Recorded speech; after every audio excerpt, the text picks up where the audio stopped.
Bab 5371. Nama, Kaisar Dewa Tertinggi Penulis, siput menjadi liar. Plus matikan mengatur ulang, itu hanya usaha yang sia-sia. Suara dingin dan keras yang samar terdengar di telinga Muyun. Sosok itu muncul tanpa suara, seperti hantu. Telapak tangannya dengan lembut bersandar di bahu Muyun, tapi dia mematikan semua hubungan antara Muyun dan langit dan bumi. Berpakaian hitam, rambut panjang diikat, dan mata hitam seperti jurang tak berujung. Hukuman surgawi kecil berwarna hitam, Qin Lingyu. Kamu, Muyun memandang Qin Lingyu dan tertegun. Tapi di sisi Qin Lingyu, ada seorang pria muda berdiri dengan tangan ke bawah dan melihat ke langit.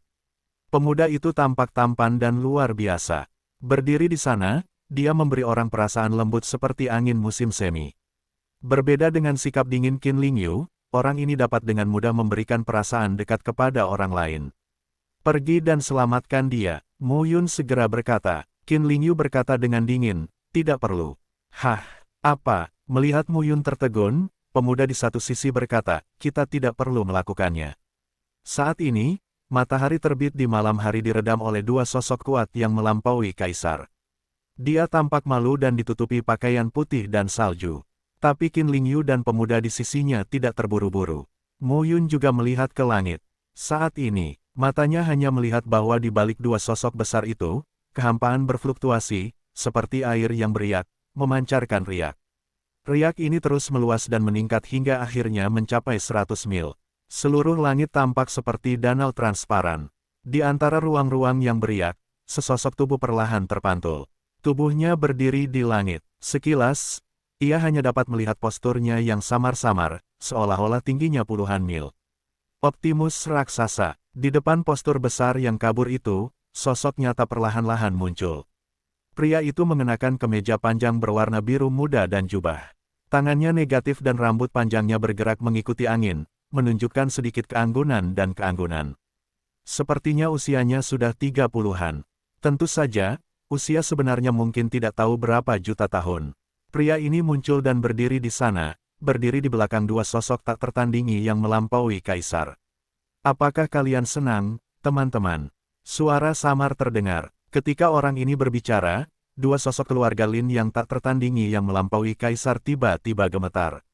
Baru saja akan kembali. Pria itu melambaikan tangannya. Bang-bang. Dalam sekejap, terdengar suara gedebuk pelan. Dua sosok super tak terkalahkan jatuh ke bumi saat ini. Hanya saja kali ini, kedua sosok itu mendarat, namun rentang fluktuasinya sangat kecil. Mata Muyun mengecil saat melihat pemandangan ini. Dia tahu, hal ini bukan karena keduanya tidak mengalami trauma serius. Di sisi lain, kedua orang ini terluka parah. Namun, pria berlengan panjang berwarna biru muda yang memegang tangannya dengan sempurna dan sempurna menggunakan kekuatannya sendiri, sehingga tidak ada kebocoran kekuatan. Semua kekuatan penciptaan dan serangan telah sepenuhnya jatuh ke dalam dua sosok yang tiada taranya. Memang, dua sosok jatuh ke tanah, dan kaki depan mereka masih berdiri di atas tanah, namun saat berikutnya, tubuh mereka melunak, jatuh ke tanah dan meludahkan darah. Di permukaan tubuh mereka, noda darah pekat yang tak terhitung jumlahnya muncul. Melihat pemandangan ini, dunia menjadi mati. Sosok tiada taraf yang melampaui Kaisar. Itu saja, persetan, siapakah prajurit biru muda ini? Puncak dari alam jalan, tidak dapat memasuki lingkungan, atau bahkan tidak ada surga. Setiap karakter yang muncul hari ini sepenuhnya merongrong pemahaman seni bela diri di Changyun. Mereka percaya bahwa para dewa, dewa yang mengendalikan dunia, muncul satu demi satu hari ini. Mungkin dewa-dewa yang bisa kita temui dalam hidup ini akan tamat hari ini. Dua sosok yang melampaui Kaisar terbaring di tanah seperti anjing mati, menatap ke langit, dan mata mereka terkejut. Pada saat ini, 4 Kaisar Agung juga jatuh satu demi satu, berdiri di depan dua orang dewasa dan melihat ke atas. Tuan, kami orang Lin telah memutuskan untuk mengungsi. Dia tidak akan membiarkan kami pergi. Seorang Kaisar berbicara. Oh, suara santai terdengar, dan pria berkemeja panjang biru muda berkata, lalu kenapa dia tidak melepaskanmu? Begitu dia mengatakan ini, Kaisar yang berbicara gemetar. Ini adalah dunia kuno hukuman surgawi. Surga menghukum wilayah Kaisar Dewa, di mana Paviliun Tianjing bertanggung jawab.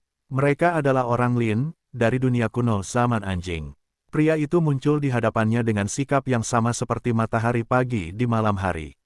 Orang ini berasal dari paviliun Tianjing. Siapa yang mulia? Kata kaisar lainnya. Pria berkemeja panjang biru muda berkata sambil tersenyum tipis, surga menghukum paviliun, meninggalkan debu yang sepi. Begitu dia mengatakan ini, keempat kaisar dan dua kaisar super menjadi pucat dan mata mereka terkejut. Mo Yun juga tercengang. Ye Chaoyang sebelumnya telah menyampaikan semua informasi penting paviliun Tianjing kepadanya, berharap jika dia bertemu dengan teman lama paviliun Tianjing setelah meninggalkan wilayah Changyun, dia akan mengenalinya. Tapi sekarang sepertinya hal itu tidak perlu. Tapi, Ye Guchen juga ada dalam daftar yang diberikan kepadanya saat matahari terbit di malam hari. Paviliun Hukuman Surgawi. Itu diciptakan oleh Yun Mingzhao, Dewa Hukuman Surgawi. Secara alami, pemimpin paviliun adalah Dewa Hukuman Surgawi sendiri. Di bawah pimpinan kabinet, ada dua orang yang terhormat. Jejak Lingbai yang mulia, Cakrawala. Menurut deskripsi Ye Chaoyang, kedua orang ini adalah tangan kiri dan kanan Kaisar Ilahi. Kekuatan kedua orang ini lebih kuat dari 7 Futu di bawah singgasana Dewa Futu, 9 Raja Shuro di bawah singgasana Dewa Shuro, 8 Raja Surgawi di bawah singgasana Dewa Futu, dan 7 kuil kuno di bawah tahta Dewa Potuo. Demikianlah gambaran terbitnya matahari di malam hari. Mo Yun tidak tahu apakah itu benar atau tidak. Tapi sekarang, di bawah 4 dewa besar, semuanya sudah mati. Salah satu dari 7 ponton besar di bawah tahta Dewa Futu telah mati. Salah satu dari 9 Raja Shuro di bawah tahta Dewa Shuro meninggal. 2 dari 8 Raja Surgawi di bawah tahta Kaisar Dewa Futian meninggal, Wen Jiang dan Gong Mingying. Pei Shao terbunuh di 7 kuil kuno di bawah tahta Kaisar Potuo. Kelima orang ini, yang semuanya setingkat Raja Tao di dunia Changlan, dibunuh oleh Mu Qingyu. Kekuatan puncak dari 5 orang harus berada di luar alam, atau bahkan tanpa alam surga. Sungguh menyedihkan mati dalam perubahan laut. Namun kerugian terbesar adalah mimpi Wu Qing. 1 dari 10 makhluk surgawi meninggal. Mungkin ini adalah yang paling menindas dari 10 makhluk surgawi teratas. Tidak ada yang namanya 7, 8 atau 9 di bawah tahta Tuhan. Di paviliun Tianjing, Ling Baiken dan Cakrawala sangatlah transenden. Selain itu, ketiga komandan tersebut memiliki hak dan status eksternal tertinggi. Dan kamu Guchen adalah komandan paviliun Tianjing. Di paviliun Tianjing, para penyembah jejak Lingbai dan Cakrawala lebih banyak berada di belakang layar dan jarang muncul di depan dunia. Menurut Ye Chaoyang, keduanya, meskipun mereka bukan lawan dari 10 makhluk surgawi teratas, 10 makhluk surgawi teratas pada dasarnya bukanlah 2. Dapat dikatakan bahwa ia adalah yang kedua setelah 10 makhluk surgawi teratas. Kedua orang ini lebih seperti jarum dewa laut tetap. Di paviliun Tianjing, atau Yun Mingzhao adalah jarum dewa laut tetap. Kedua orang ini adalah 2 pilar batu yang berdiri di samping jarum dewa laut yang terpasang. Ye Guchen, apakah orang yang akan membicarakan semua masalah eksternal di seluruh paviliun Tianjing?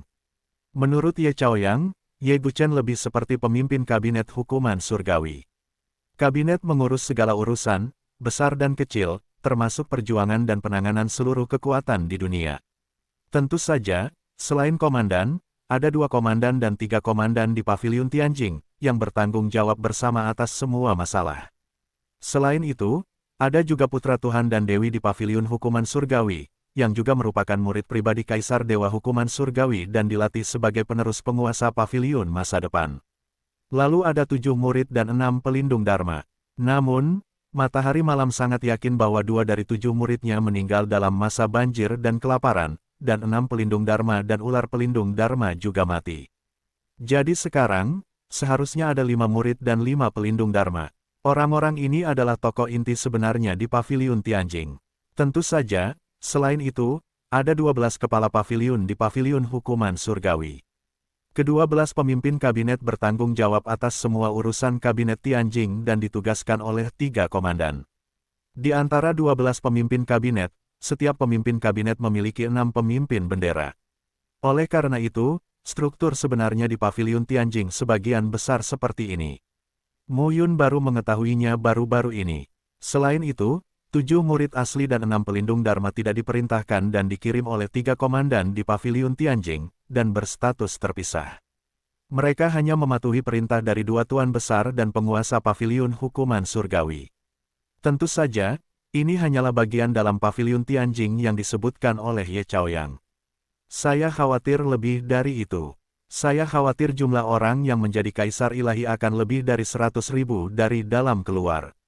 Bagian-bagian ini hanyalah intinya. Debu daun, Komandan Paviliun Tianjing. Bahkan dapat dikatakan bahwa dia adalah orang nomor 4 yang sebenarnya di Paviliun Tianjing. Itu dia, itu di sini. Mu Yun memandang orang-orang di kiri dan kanan. Hukuman surgawi kecil berwarna hitam, pelindung Xuanwu Dharma, Qin Lingyu. Yang lainnya adalah pelindung Zuk Dharma, Qin Ninghai. Kedua pria itu tampaknya bersaudara. Suatu malam, matahari terbit dan tidak menunjukkan niat jahat padanya.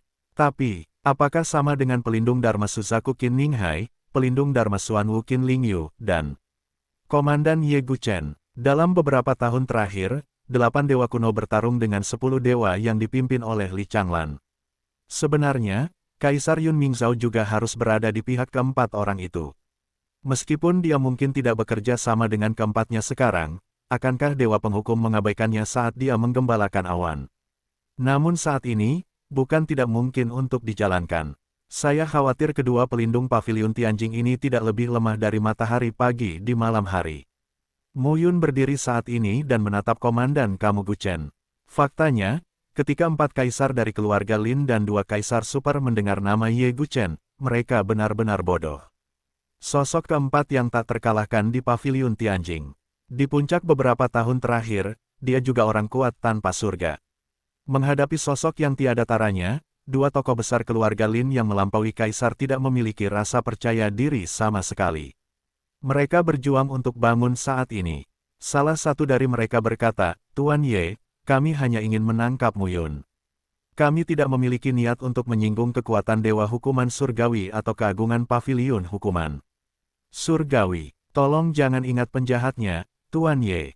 Ampuni aku." Mendengar ini, Ye Guchen memandang mereka dengan tenang dan berkata, "Saya tidak akan menyalahkan Anda untuk ini. Surga menghukum dunia kuno, yang merupakan salah satu dunia besar di surga dan bumi. Ia tidak terisolasi dari dunia luar." Mendengar hal itu, mereka tampak bahagia. Tapi, Ye Guchen berbicara lagi, dan mereka tercengang. "Xiao Ye adalah murid dewasaku. Kamu mengalahkannya. Akun ini harus dihitung." Mendengar ini, salah satu dari mereka berkata lagi, "Tuan Ye, kami melihat Tuan Muda Ye Chaoyang dan siap mundur. Tuan Muda Ye tidak akan membiarkan kami pergi." "Saya tidak peduli." Ye Guchen berkata dengan lemah, "Aku tidak peduli bagaimana konflikmu. Yang aku tahu hanyalah kamu menyakiti Xiao Ye. Tuan Tianjing tidak ada di sini. Saya bertanggung jawab atas paviliun Tianjing sekarang. Jika Tuan Tianjing tahu bahwa murid-muridnya telah dipukuli oleh orang Lin, saya, Ye Guchen, akan acuh tak acuh. Saya tidak harus menjadi komandan. Ya, jangan terlalu banyak menipu orang." Salah satu dari mereka tidak dapat menahannya lagi. Ye Guchen menjelaskan bahwa dia tidak akan membiarkan mereka pergi. Mendengar ini, Ye Guchen berkata dengan rasa ingin tahu, "Aku terlalu banyak menipu orang, apa yang bisa kamu lakukan?" Wajah mereka berubah. Keempat kaisar agung juga tampak murung dan dingin. 2 orang dewasa duluan. Saya akan menunggu 4 orang untuk menghentikannya sebentar. Begitu keempat kaisar berbicara, keempat sosok itu bergegas keluar pada saat yang bersamaan. "Tidak, tidak." Kedua pria itu bersuara untuk berhenti, tapi sudah terlambat. Kaisar Kekaisaran Surgawi Jalan Keempat bergegas menuju Ye Guchen. Namun, ketika mereka hanya berjarak 10 mil dari Ye Guchen, lengan mereka perlahan-lahan hancur. Terus berlari ke depan, kaki keempat orang itu berangsur-angsur hancur, disusul perut dan dada, hingga akhirnya kepalanya menghilang. 4 Kaisar Agung. Itu menjadi debu beterbangan yang melayang di udara dan menghilang. Tidak ada jeritan, tidak ada ratapan, mati saja.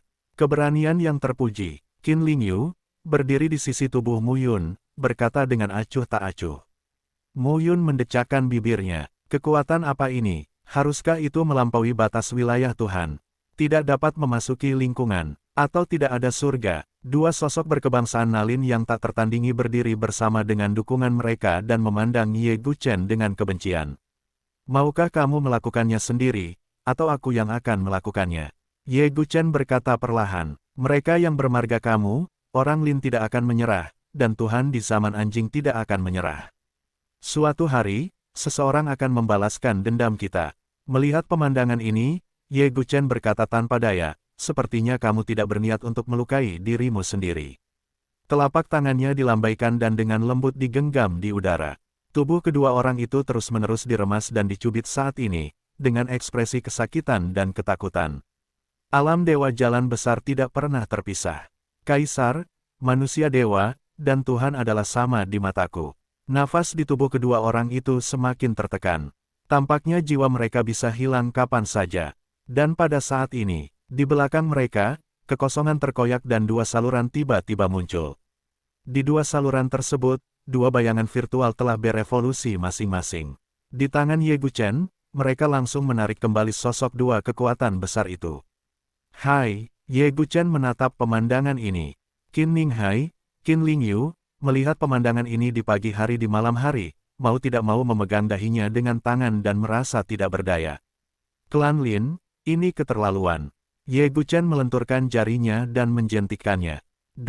Sinar cahaya menerobos masuk dengan dua saluran. Bang, bang, ledakan besar terjadi saat ini.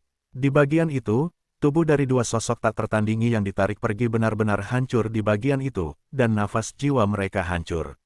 Raungan teror langsung menghancurkan lorong kosong itu, dan kemudian empat lengan ditarik ke dalam kehampaan. Melihat adegan ini, kamu Guchen berkata dengan marah, Lin Jingwu dan Lin Xinghe, apakah kalian berdua?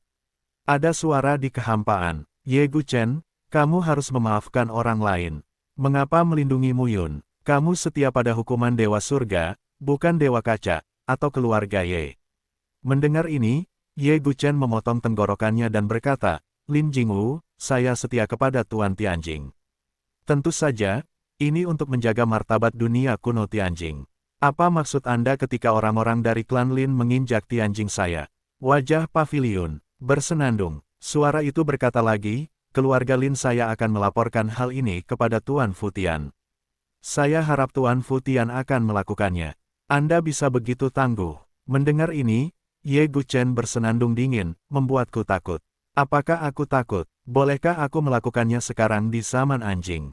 Jika mantan dewa anjing itu berhari-hari, aku berlutut dan memanggilnya kakek, tapi sekarang dia takut dia tidak memiliki kemampuan itu. Kata-kata itu keluar, dan suara Lin Jingwu tidak lagi terdengar. Suara lain terdengar dan berteriak, sekalipun Tuhan di zaman anjing tidak bisa datang, Ye Guchen, tunggulah Tuhan di hari 8 yang akan datang. Lin Xinghe, kamu bisa meniupnya dengan keras. Aku hanya mendengarkan. Bagaimana dengan 8 Raja Surgawi? Wen Jiang dan Gong Mingying dibunuh oleh Mu Qingyu. Apa menurutmu aku tidak tahu? Ye Guchen mencibir, sungguh memalukan. Keempat dewa pergi ke Changlan untuk membunuh orang. Apa hasilnya? Setelah 5 orang teratas tanpa surga, raja yang berbakat pergi ke ombak dan pantas mati. Kamu, ketika Lin Xinghe mendengar ini, dia jelas sangat marah. Ye Guchen, rawat saja dia dan tunggu dan lihat. Lin Jingwu dan Lin Xinghe sepertinya tidak datang dan tidak bisa mengambil 2 orang kuat dari keluarga Lin. Ye Guchen bersenandung, tunggu dan lihat. Biarkan kamu melihatnya sekarang. Dengan itu, tangannya tiba-tiba terulur. Ada kekosongan tak berujung di depanku. Pada saat ini, ia diregangkan dan dipatahkan inci demi inci.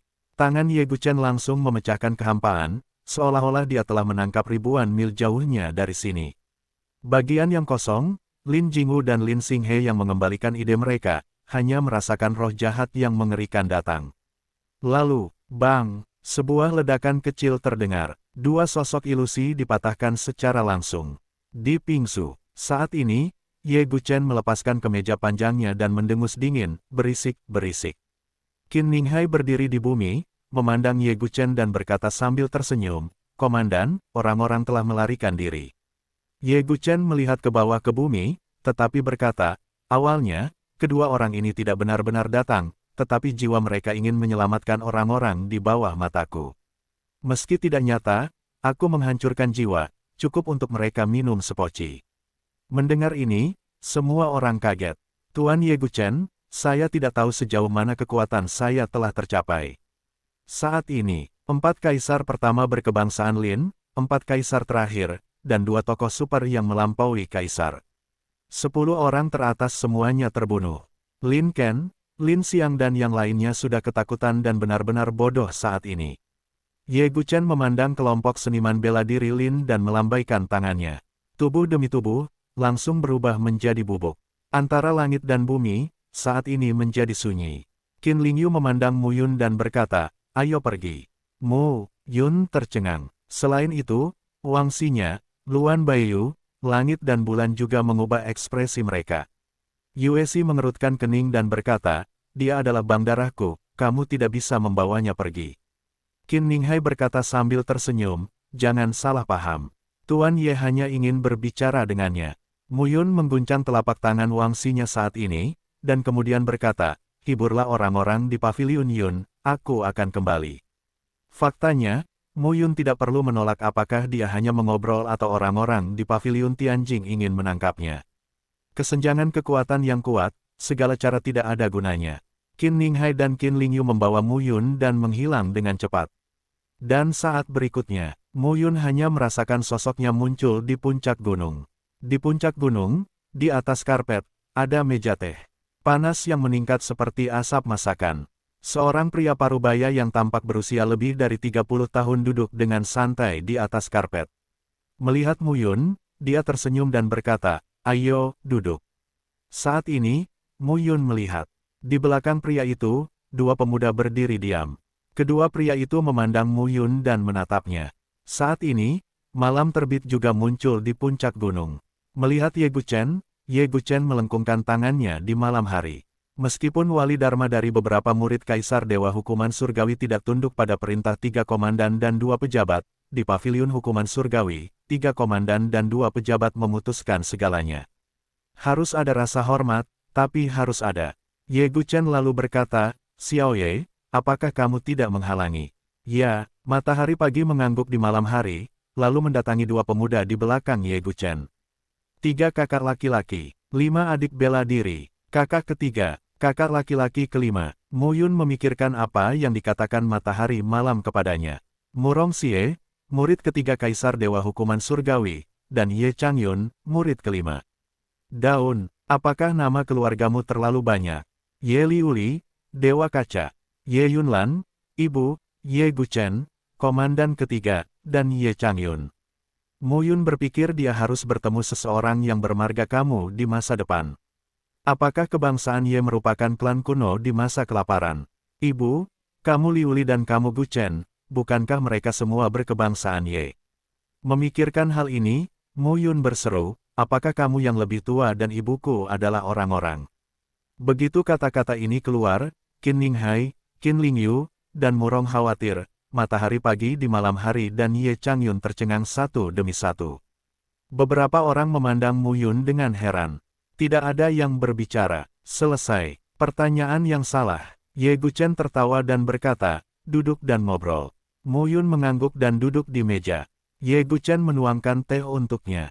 Ibumu belum mati. Pembukaan debu daun. Tidak mati. Ye Chaoyang mengatakan ini, tapi Ye Chaoyang hanya merasa ibunya tidak akan mati. Tapi kamu Guchen mengatakan ini dengan nada positif. Tapi semua orang mengira Mu Qingyu dan kamu Yusi sudah mati, jadi mereka tidak akan muncul saat ini. Mendengar ini, tidak ada alasan. Mata Mu Yun merah. Selama ribuan tahun, siang dan malam, dia memikirkan tentang pertempuran Changlan. Memikirkan ayahku, ibuku terjatuh. Qin Mengyao tidak tahu hidup atau mati untuknya. Mu Yun tidak pernah mengungkapkannya kepada orang luar. Kini ayah dan ibunya dipastikan masih hidup. Mu Yun memiliki perasaan campur aduk untuk sementara waktu.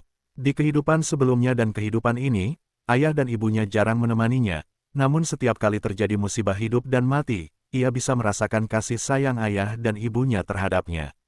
Perasaan menjilati betis tidak bisa diungkapkan dengan kata-kata. Ye Guchen tidak menyangka sepatah kata pun akan membuat Mu Yun menangis. Dia tinggal di sana selama beberapa waktu dan tidak tahu harus berkata apa. Setelah beberapa saat, Mu Yun berkata, maaf, tetua, saya kehilangan sopan santun. Menyeka air matanya dan Mu Yun bernapas. Dia tidak ingin menangis. Tetapi ketika saya mendengar ini, saya tidak dapat menahan tangis. Ayahmu dan ibumu jauh sekali dan hebat, aku tidak bisa mengetahuinya. Ketika Ye Guchen datang ke sini, dia memikirkan sesuatu dan berkata, kamu tidak perlu menyalahkan dirimu sendiri. Aku mungkin tahu sebagian tentang masa lalumu. Meskipun ayah dan ibumu tampaknya selalu melindungimu, mereka juga menyakitimu. Jika ibumu bukan Ye Yunlan, salah satu dari 10 makhluk surgawi, ayahmu bukan Mu Qingyu, bukan. Di tengah kata-katanya, Ye Guchen berhenti dan berkata, kamu tidak akan diperhitungkan oleh Li Changlan. Kalau begitu, kamu akan menjadi dirimu yang sebenarnya. Mungkin kamu tidak harus keluar dari Changlan. Hidupmu juga damai. Tidak ada dewa yang membunuhmu dengan sangat serius. Tentu saja, jika mereka bukan orang tuamu, kamu tidak akan berada di tempatmu sekarang. Status. Apakah saya punya status? Ye Guchen melanjutkan, pada analisis terakhir, ayah dan ibumu akan lebih banyak mengadu dombamu dan lebih sedikit membantumu.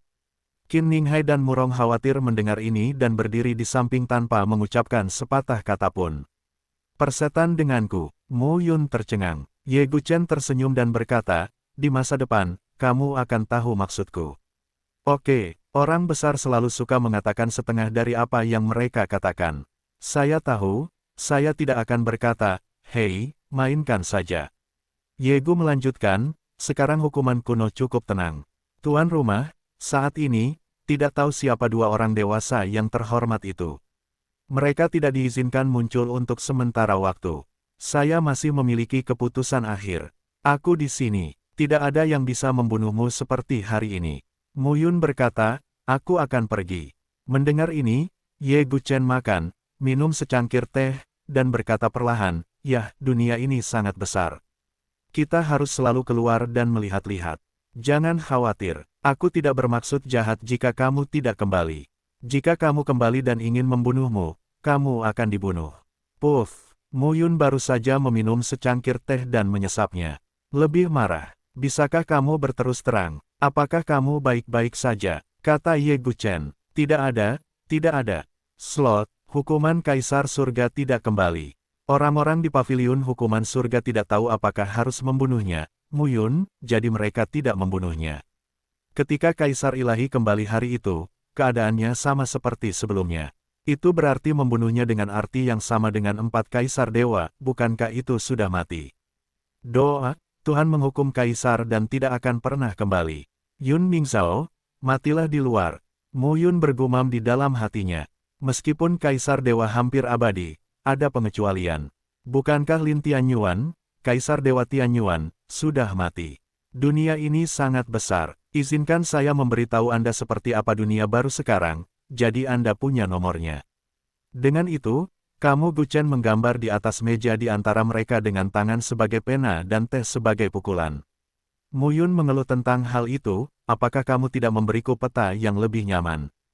Ye Guchen berkata, dunia baru berbeda dari dunia kuno langit dan bumi. Dunia langit dan bumi pada masa itu seperti sebuah mangkuk. Mangkuk itu pecah dan disusun kembali menjadi sebuah piring. Tampilan dan wilayahnya telah berubah. Saat ini, tidak ada peta terpadu. Apa-apaan ini? Bisakah kamu melihat hati? Ye Guchen berkata lagi, aku tidak bisa mengintip ke dalam hatiku. Aku rasa kamu berpikir begitu. Petik 2. Ye Guchen segera menggambar. Seluruh dunia baru secara kasar dibagi menjadi 18 dunia besar. Inilah dunia hukuman, surgawi. Sekarang semua orang menyebutnya dunia kuno hukuman surgawi.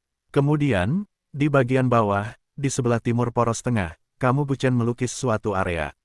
Surga menghukum dunia kuno, yang terletak di bagian paling selatan dari dunia baru. Kemudian, kecepatan debu daun semakin cepat.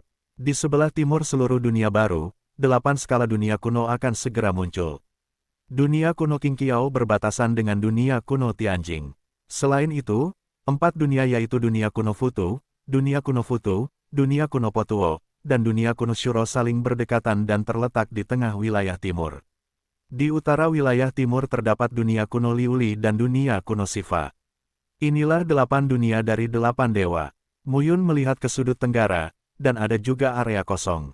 Ini, apakah dunia Jiziyuan? Jiziyuan, 10 makhluk surgawi. Alam Ziyuan yang mengorbankan Ziyuan bukanlah sebuah dunia, tapi ini tidak kecil. Dalam batas Ziyuan, Gunung Tianji adalah kekuatan yang diciptakan oleh Xi Yuan di masa lalu. Ye Guchen menjelaskan, orang ini bereinkarnasi dan menjadi Kaisar Xuanhao. Panggil dia Ji Xi Yuan, Kaisar Xuanhao akan melakukannya. Di antara 8 dunia kuno, ada juga beberapa wilayah yang tidak ditandai. Beberapa dari area ini bukan milik kekuatan surga, tetapi juga milik mereka yang tidak memiliki debu. Dunia baru berisi 18 dunia kuno, tapi tidak semuanya. Ye Guchen tidak menjelaskan area kosong itu secara detail.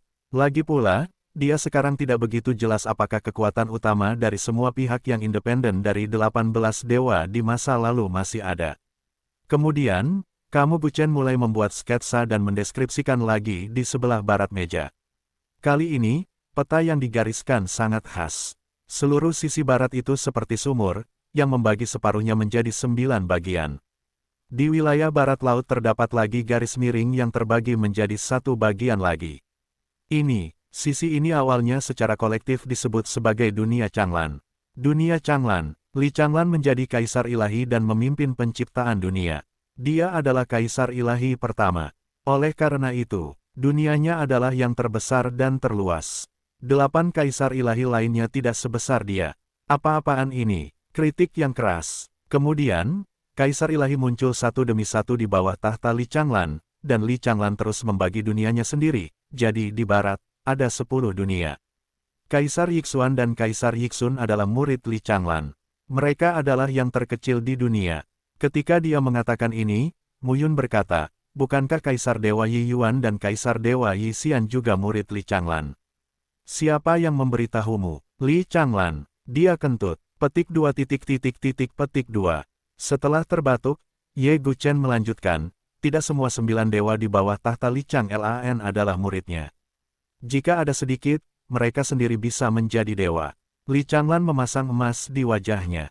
Jangan dengarkan dia. Mendengar ini, Mu Yun terdiam. Li Changlan ada di sini. Apakah kamu berani mengatakan itu? Ye Guchen berkata, siapa yang tahu di mana koin perak tua itu mati sekarang? Saya bisa mengatakan apa yang saya inginkan, tapi dia tidak bisa mendengarnya. Jika dia memintaku untuk berlutut dan memanggil kakek di depanku, aku tidak akan pernah berlutut dan memanggil kakek. Petik 2 petik 2.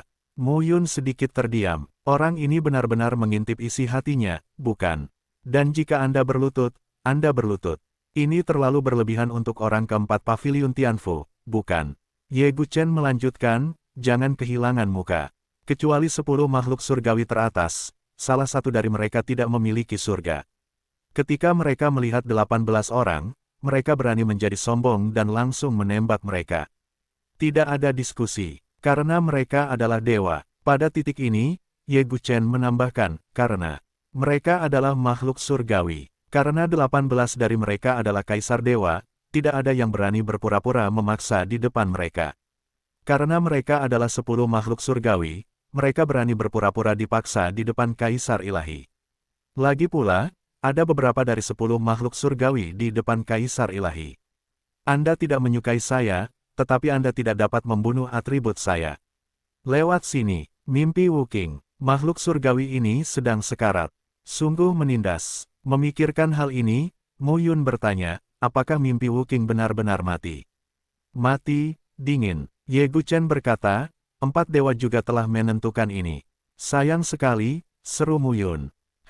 Ye Guchen tertegun sejenak, lalu berkata, orang-orang akan membunuhmu, sayang sekali. Bagaimanapun, dia adalah manusia tanpa surga. Begitu kata-kata ini keluar, Ye Guchen berkata sambil tersenyum, pertempuran Changlan, mimpi Wuking, dan Fu Wuxian semuanya adalah Raja Taoisme. Berani melambai. Jika mereka tidak mati, saya pikir ayah dan ibumu adalah bodoh. Kesempatan yang bagus, bukankah kamu membunuhnya? Ye Guchen merasa dia tampak tertawa terlalu sombong. Dia terbatuk dan berkata dengan serius, lihat Ji Ziyuan, orang-orangnya sangat jujur. Pada hari itu, menurutmu mengapa orang-orang itu tidak membunuh Ji Ziyuan? Karena persahabatan. Apakah karena Ji Ziyuan berwajah besar? Juga tidak. Ye Guchen berkata sambil tersenyum, itu karena Ji Ziyuan langsung menelepon bawahan lamanya. Tidak apa-apa, Hua Lingran, Si Qianmo, satu lagi, mengkhianati Ji Ziyuan dan dibunuh.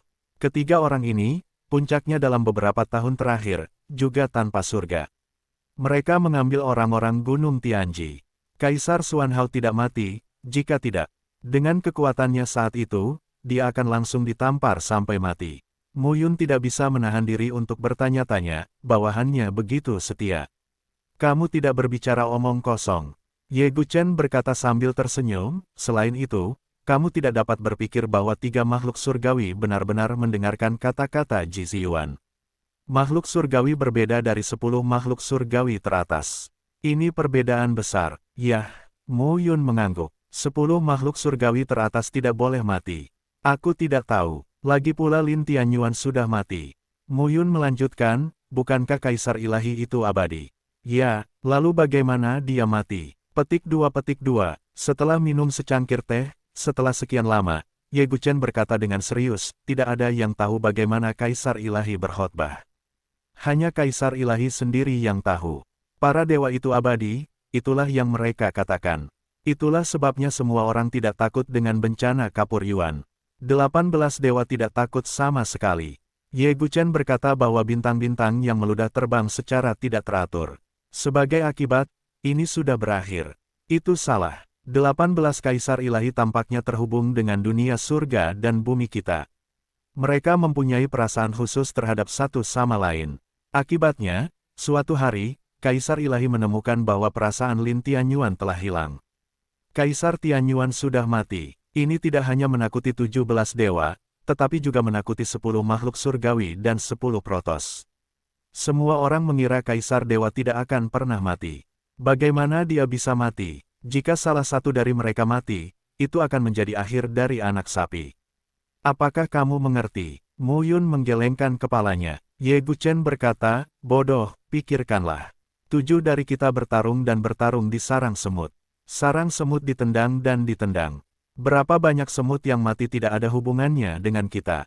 Kita tidak bisa mati. Ayo bertarung. Aku khawatir kamu akan mendapat telur. Tapi kamu sudah mati. Bisakah kita tidak takut pada kita berenam? Kupikir jika kita bertuju menghancurkan dunia, kita tidak akan mati, tapi jika kamu mati, siapa yang berani mati? Mendengar ini, Mu Yun mengangguk. Sekarang, Dewa Futu sedang senja, Dewa Futu belum menjelang senja, Dewa Futuo, Dewa Potuo, Dewa Potuo kuno, Dewa Shuro, dan Dewa Suragiok masih bertekad untuk bunuh pestanya. Kamu adalah pion Li Changlan. Jika mereka tidak membunuhmu, mereka pikir mereka akan mati selanjutnya. Ye Liuli, Dewa Kaca, harus menjadi bagian dari pestamu. Saya kira orang tua Anda mungkin berada di dunia kuno dengan lapisan kaca berwarna. Anda bisa pergi dan mencari mereka. Tapi sebaiknya kamu tidak pergi sekarang. Kaisar Ilahi tidak bisa menyimpulkan di mana kamu berada sekarang. Begitu kamu terlibat dengan mereka, diperkirakan Kaisar Ilahi bisa menyimpulkanmu lagi. Lalu dia akan menatapmu sepanjang waktu. Mungkin suatu hari roh akan membunuhmu. Ye Guchen berkata dengan cukup serius. Mu Yun tampak aneh saat mendengar ini. Apa itu roh? Saat dia dan wangsinya bersama, mereka sering memulai dengan beberapa roh. Misalnya, tidak bagus. Jangan dianggap serius, kok. Saya menganggapnya serius. 2 orang saling berhadapan dengan 4 mata. Ye Guchen melanjutkan, ada satu lagi, Xuanling, Dewa Kaisar dari 10 Dewa Dharma di dunia kuno dari 10 Dewa Dharma. Seperti Master Pavilion kita, dia telah pergi. Yang lainnya, Gu Beichen, Dewa Qingqiao di dunia kuno Qingqiao. Gu Beichen, mengacu pada Gu Beichen, Mu Yun memikirkan Gu Nanwan. Awalnya dia, Gu Nanwan dan Li Xiwen bertemu di Changlan dan berbagi kesulitan. Belakangan, Gu Nanwan menjadi Gu Beichen. Mu Yun tidak tahu apakah itu pertarungan, kebangkitan, atau fusi. Mu Yun hanya mengetahui bahwa temannya adalah Gu Nanwan, bukan Gu Beichen. Kaisar Dewa Qingqiao mungkin tidak mempedulikanmu sekarang. Dalam perang kelaparan, istrinya meninggal dan putrinya menghilang. Pria ini sangat menyayangi istrinya, sama seperti ayah dan ibumu, sekarang dia sedang sibuk mencari putrinya. Pada titik ini, Ye Guchen melanjutkan, dari sini, kamu akan melihat tempat yang salah. Dulu, 8 dewa dan 10 dewa yang dipimpin oleh Li Changlan adalah abadi, tapi sekarang tidak. Keempat dewa itu masih keras dan keras. Mereka tidak bisa membunuh Li Changlan, jadi bunuh kamu dulu. Kamu adalah bidak catur Li Changlan. Tetapi kepala kabinet saya dan Xuanling dari 10 Dewa Dharma telah tiada. Berbicara tentang ini, Ye Guchen berkata dengan serius, saya pikir keduanya adalah konselor. Mereka bersembunyi dan tidak peduli. Terserah kamu, aku tidak ikut campur. Aku ingin mengalahkanmu. Aku tidak ikut campur. Lagi pula, aku takut mati. Begitu dia mengatakan ini, Mu Yun tercengang. Apakah Anda benar-benar tidak takut dihukum oleh Tuhan ketika Anda berkata demikian? Ye Guchen selesai, mengambil cangkir teh di atas meja dan meminumnya. Namun dalam sekejap, seluruh wajahnya menjadi aneh, seperti meminum air kencing kuda. Dia membuka mulutnya dan ingin muntah, tapi dia tidak bisa memuntahkan apapun. Pria itu duduk di sana seperti bebek jantan yang dicubit lehernya. Mu Yun berkata dengan rasa ingin tahu, "Tetua, apakah kamu baik-baik saja?" Butuh waktu cukup lama. Muntah. Ye Guchen berbaring di atas meja dan terus-menerus muntah. Lebih tua, saya baik-baik saja. Ye Guchen melambaikan tangannya dan berkata, itu hanya tersedak. Hah, bagaimana Anda bisa tercekik oleh orang seperti itu? Ye Guchen kemudian berkata, sama seperti pemimpin kabinet saya, sekarang kita harus memahami kebenaran dari menyembunyikan kekuasaan kita dan menunggu waktu kita. Ini adalah pandangan jauh ke depan, dan kita tentu tidak dapat menyadarinya. Petik 2 tanda tanya petik 2. Mu Yun tampak bingung dan terpaksa. Bukankah Anda baru saja mengevaluasi dewa penghukum ini? Mengapa kamu membawa makanan yang merendahkan dan menyombongkan diri?